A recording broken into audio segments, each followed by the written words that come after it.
Cheap, cheap, cheap. Cheap, cheap, cheap.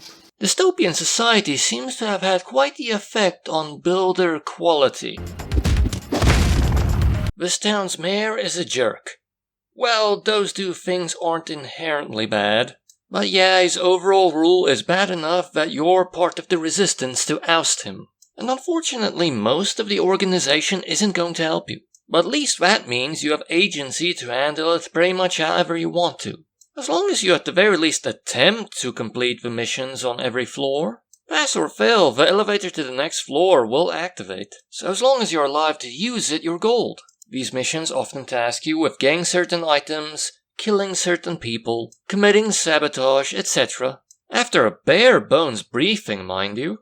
Once again, any means necessary. Be stealthy or brash. You can unlock a great many classes with different stats and perks. Be a soldier and shoot everyone in your way, or everyone you want if you think you can get away with it. Be a thief and steal whatever tickles your fancy. Or just steal it because it's fancy and can tickle someone. Be a vampire and get blood in your mustache. Be a zombie and get a nice horde going. Be an investment banker? Oh, it's a Wolf of Wall Street kind of gag.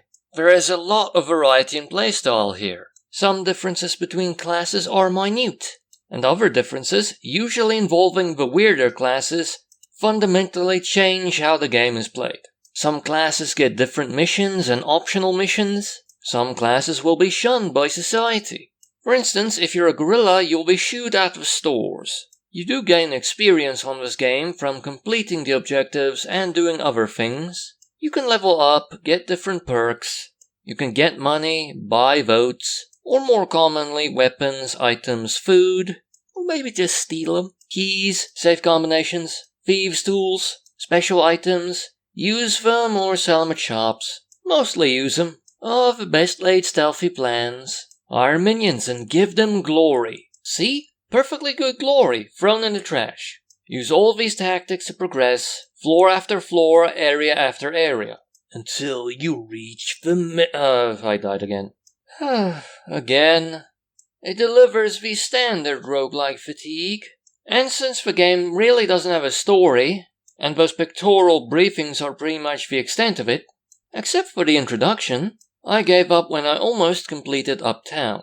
Give up isn't correct, I died.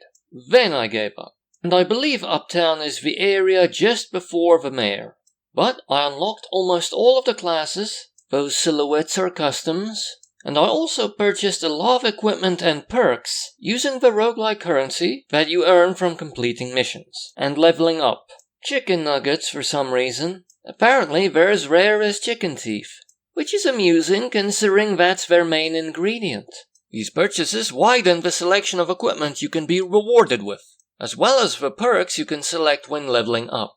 So you can sort of improve your chances at the next run being successful. And there are a lot of things to buy, but some of them are highly specific and their usefulness debatable. But that doesn't diminish how cool the game is, it's a real fun fest. All that mayhem I described, it can be played same-screen co-op, and it's controller flexible. I did test the less official controller types, and they worked. But fair warning, you may be thinking that the mayhem will stack and thus the fun, or maybe that you will work together towards a master plan of stealth and guile. But let's face it, you'll probably yell at each other for giving away the element of surprise after starting a fight. But in all fairness, that's probably a criticism you can levy at a lot of co-op games, where the action involves something more complex than shooting at something. The game's really cool, varied and fun, and the co-op at the very least gives an opportunity for lengthening your play after you run out of steam during single player.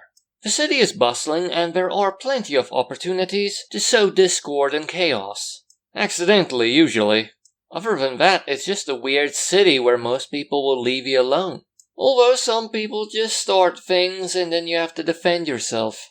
Seemingly no one will protect you from a cannibal. The city consists of different zones, and the green one is in the middle of the sandwich. The lettuce. And while that makes sense as part of this sandwich metaphor, it makes the geography of the city even more confusing.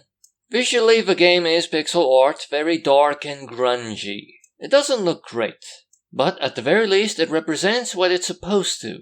A top-down view of a dystopian city, with all possible avenues distinguishable to you, and thus the use of color and design is all over the place. Most places are dingy, at the very least at the start, and most buildings are quite close together, with a lot of space wasted on the inside.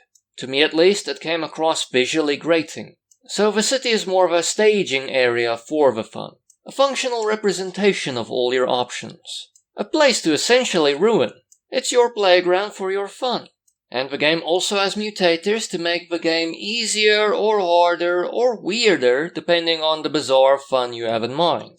The music is serious though, but good. Sometimes upbeat and action-packed. Sometimes smooth.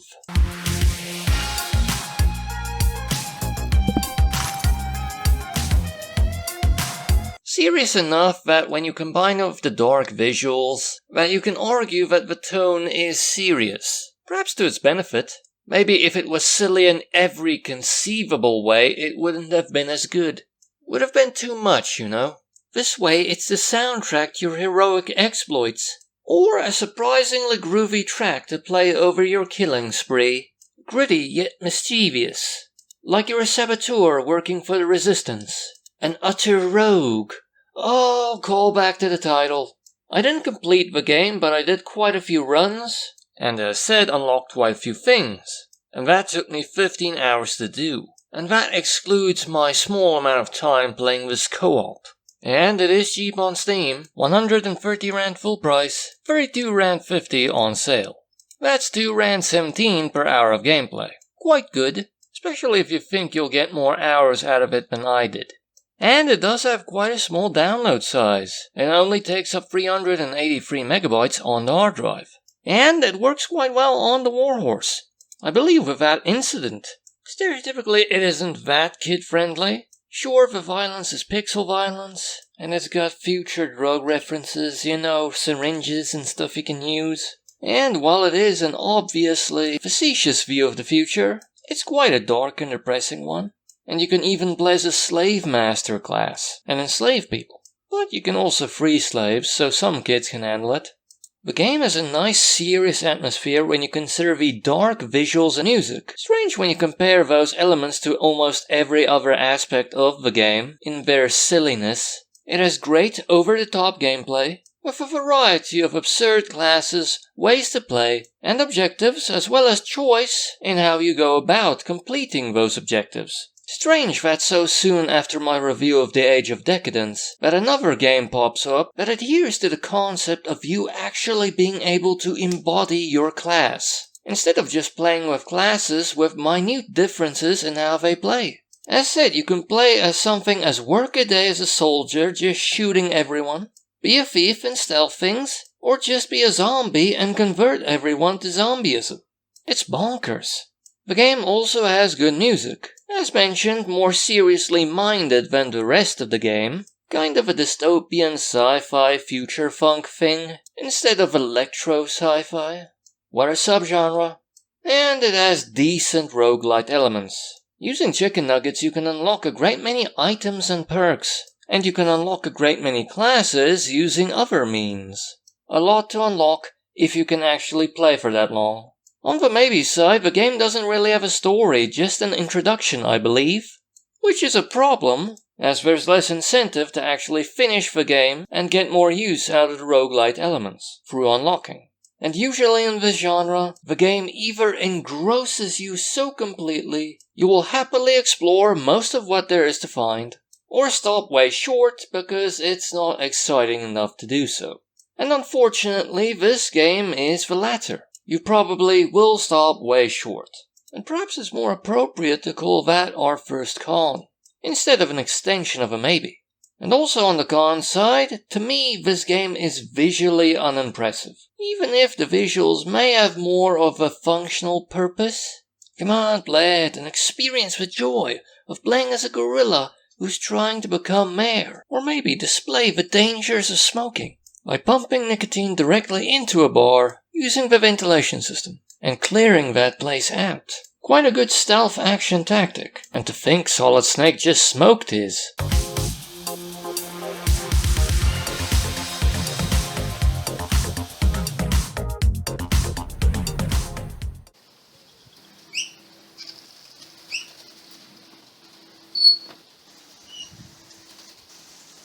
Choip, choip, choip.